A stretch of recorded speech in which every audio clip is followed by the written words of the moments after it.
Hi folks, Ron Barlow here. I have something to speak about today that sounds like a bad experience.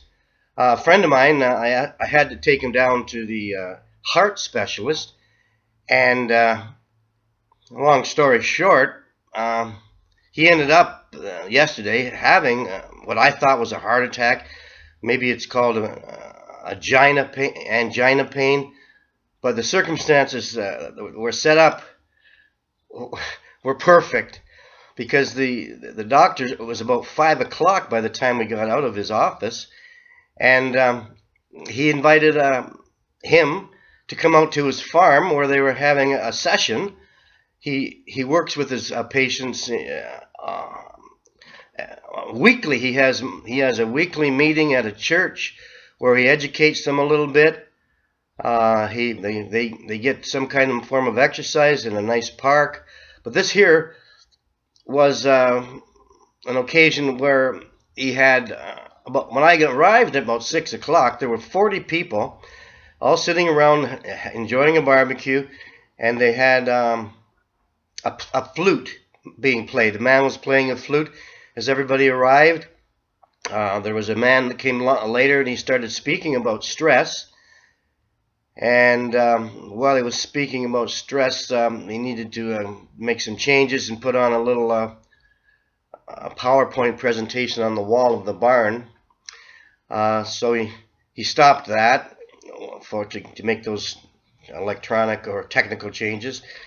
And while that was going on, there was a man who came up there who was a doctor. He'd lasted for 27 years after having his bypass, which was quite a rare thing.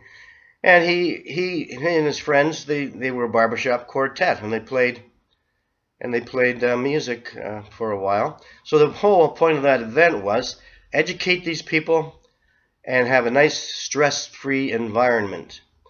I noticed on his itinerary, one of his challenges is by the time some of these people have put in to their lifestyle changes, they would try to climb the CN Tower, which is in Toronto, which is a very tall building.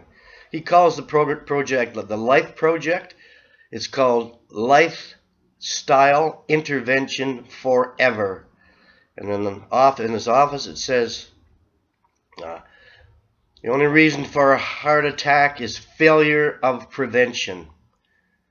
And he sort of gives people a nice spoon feeds people with the information that they might not pay attention to by giving it to them in small doses and becoming a support group for each other is what I would say. We only got there for a while, and he did have the angina pain, and lucky he was there. They called an ambulance, and last night he went down to the hospital. But his mother is 93 years old, and I was talking to her, and she was quite pleased that happened because the doctors hadn't been doing anything for him, and he couldn't even walk down the front steps to my car without having to sit quietly and suck air like a frog out of his mouth, through his mouth. So that was very encouraging. Like I say, I was a phys ed teacher, and I was working with prevention, and that's in that area. Here's a doctor. He's given up all the other trappings of being a doctor. He's not doing any surgery anymore. He's just working with these people right in his own home. That's it for now. Thank you.